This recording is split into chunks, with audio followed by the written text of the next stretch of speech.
please open six for us? Lovely. And if you want to just introduce yourself. Hello, I'm Laura Eccles. I work in the local library. And Go. Action.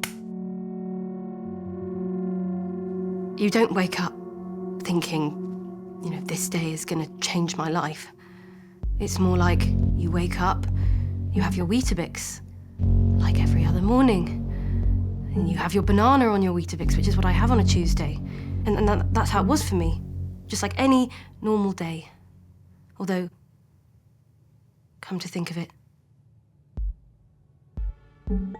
mangoes.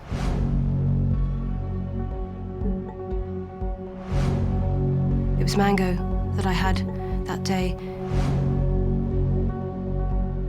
instead of banana. Which is, when you think about it, it's actually quite out there for a Tuesday, isn't it?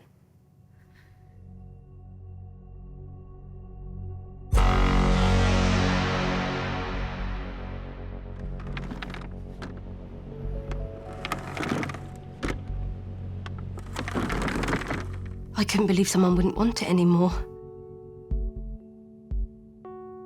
Usually around here, you just get sort of broken fridges and beanbags in the shape of cats. This was special. Like winning the lottery. That sort of thing never happens to me. It meant everything to me. I think I'd go so far as to say that, yes, I would have gone into a burning building to save it. Even though it's made of wood? Especially because it's made of wood.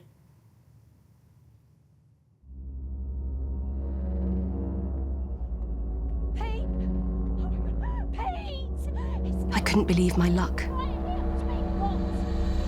was mine now. But then, one day, everything changed. My stomach dropped. Like in the car, when you go over those little humps in the road. I knew something was wrong.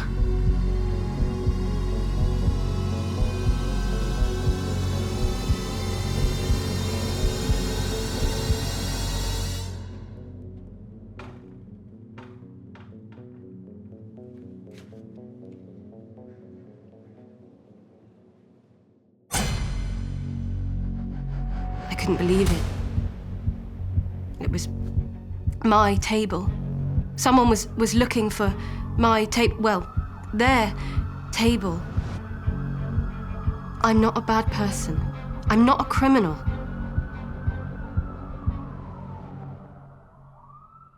Yeah. I mean, to be honest, it's not that often we actually get missing persons to deal with in my department. Small village like this, there's not that many places to go missing. And if you do go missing, there's not that many places for us to look. So I always say, if you do go missing, it won't be long before you're not missing again. And if you're not in any of those places, then God only knows where you are.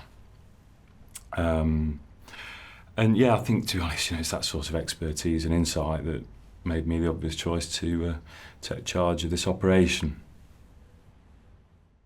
Did you regret taking it after you realised what happened? No. You don't regret it? No. After all I went through to get it, I felt like I deserved to have it. At least for a bit. With cases like this, the first 24 hours are the most critical. So that's when we really do pull out all the stops. I'm talking door knocking, I'm talking missing posters, I'm talking stop and search. You never really know what people are like behind closed doors. Oh, can I just stop you there, please, son? Get off me, fucking nonce. You never know what they might be hiding. Well, it all became a bit too much. Watching my back at every turn, at the shops, at the recycling centre. I was even too scared to answer the door to the postman.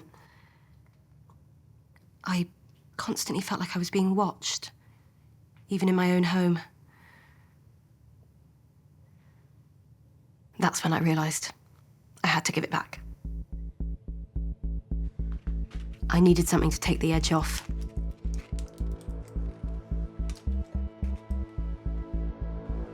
This was all so unlike me.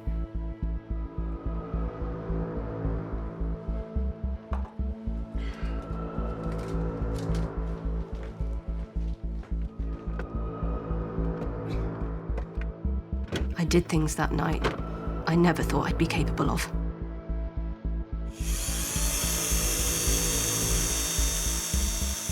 I drove as far as I could.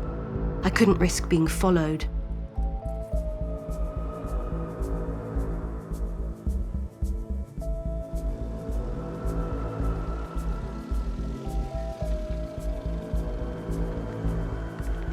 It was hard, you know, to let it go. But also quite nice to get out of the house.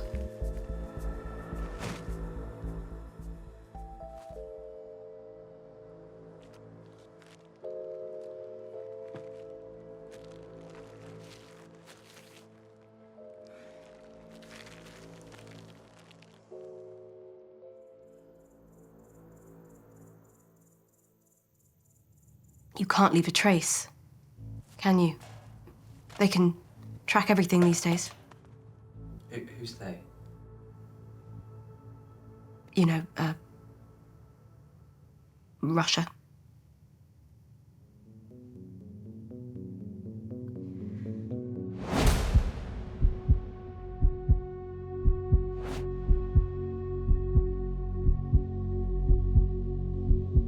I had to make sure they found it. So I made a call. You called the police? I called the owners. You weren't worried they might be able to identify you? No. You seem very confident of that. Yes. Because I put on a voice.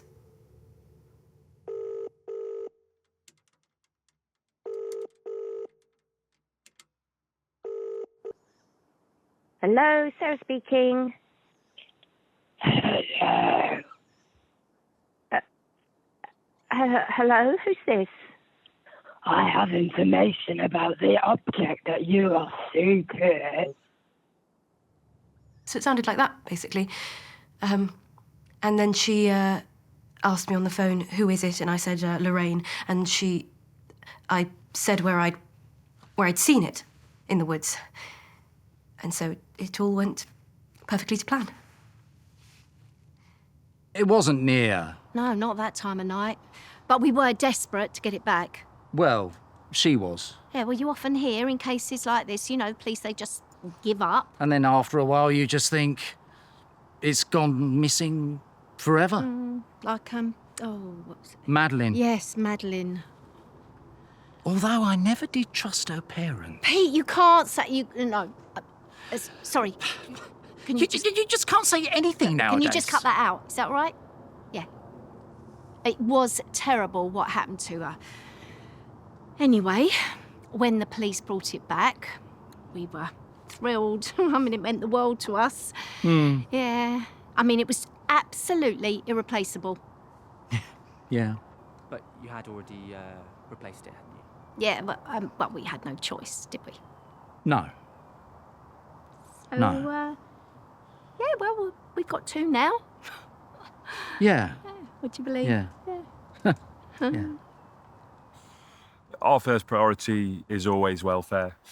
So as you can imagine, we were very pleased to have returned the item to its rightful owner and without too much physical damage. Of course, there is the psychological damage, the full extent of which we perhaps won't know for quite some time to come, I shouldn't think. You know, it's fair to say the crime scene was left pretty much spotless, which tells us we are dealing with an experienced criminal, perhaps even a professional. My experience is anything to go by. I'd say we're looking at someone with links to international organised crime. We did uncover one piece of crucial evidence from the crime scene, which tells us we are looking at someone with Southern European heritage. Rumours were circling as to who it could have been, maybe some criminal mastermind, you know, everybody becoming Inspector Cluedo overnight. For me, things just went back to the way they were. Back to the library, back to Weetabix, back to being invisible. And that's when I called you. What made you want to do this? I want people to know that it was me. To know what I'm capable of.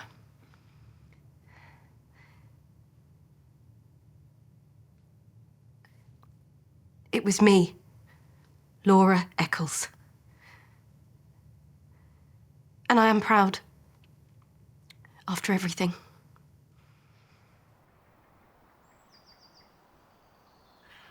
Eccles. Yeah, it's interesting. And it's understandable that people might take that at face value as a confession. My experience tells me that, you know, we need to keep an open mind and consider that perhaps this was some kind of decoy. Laura? No, I don't I think don't we... think we know her. No. Librarian at the community library? We've got a library?